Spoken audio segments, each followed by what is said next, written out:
ang mga paunang resulta tungkol po dun sa sinasabi niyang banta sa kanyang buhay? Dahil meron siyang sa TikTok na tinangka siyang ipagurgur, no? Kasi may nagtanong yata dun sa keloid niya sa leeg, pero hindi sila nagtagumpay. At nung nakapanayan po namin si Senator Bato de la Rosa kamakailan, sinasabi nga niya, pinablotter daw yan. Pinablotter daw ni VP Sara. And sinasabi din ngayon ng kampo niya, documented itong threat sa buhay po ng ating pangalawang Pangulo. Ano po ang mga paunang resulta ng inyong investigasyon, Direktor?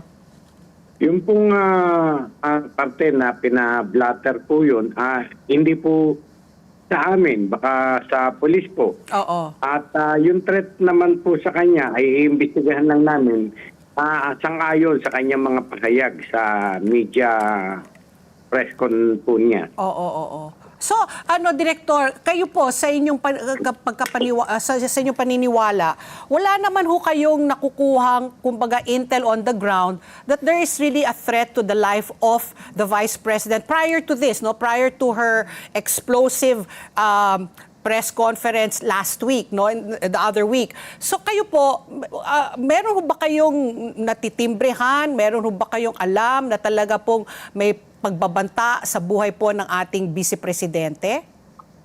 Wala po kaming natatanggap na yung formal na information na may threat sa buhay ng ating Vice President o miski kay Presidente. Pero sila po bilang mga mataas na opisyal ng ating bayan, hindi po mawawala lagi yung threat. Kaya nga po meron tayong Presidential Security Command na nagpoprotekta sa Presidente, sa Vice President, ganun po.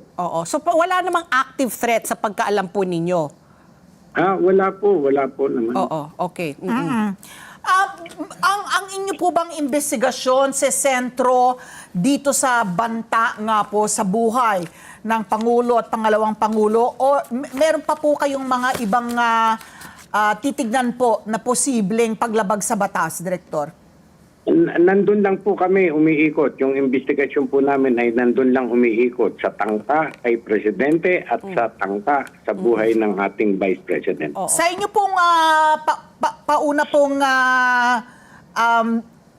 pag-iimbestiga, pasok pa po ba yung mga elemento ng ginawa niyang pagbabanta sa first couple at sa kay House Speaker?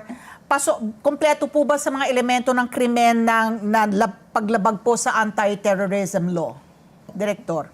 Pinag-aaralan pa po namin lahat ng anggulo, ma'am. Hindi pa po namin masabi exactly, definitely, kung anong kaso na maaaring itampa. Okay. So, Director, meron na kayong petsa, no, na you invited again the Vice President December 11. Best case scenario, syempre, dapat dumalo po siya, no? Ano ba yun? Questioning, interrogation, ano ba yung form? And then, what is the worst case rin po? Kung sakali hindi po siya dadating, ano po ang next, plan of action? Depende po kung dumating ang December 11, hindi sumipot si Vice President, walang reason, wala ni ha ni hu, walang pasabi, ay maaaring mag-proceed na lang kami sa aming report, sa aming investigation report, isasubmit po namin agad na yun sa DOJ. Kung meron naman pong dahilan, justifiable na reason, maaari pong i-reset na naman namin, bigyan na namin siya ng pagkakataon. Pero kung dumaluman siya, ano po yun? Investigation, interrogation, interview, ano po yung magiging pamaraan ng pagdalo po niya? Ayun po, yung usual na investigation namin, yun po ang gagawin namin. So, investigasyon na po siya talaga? Opo. Direktor, ang pakay nga po ay para maibigay yung panig niya at mapaliwanag, makapagbigay po ng paliwanag.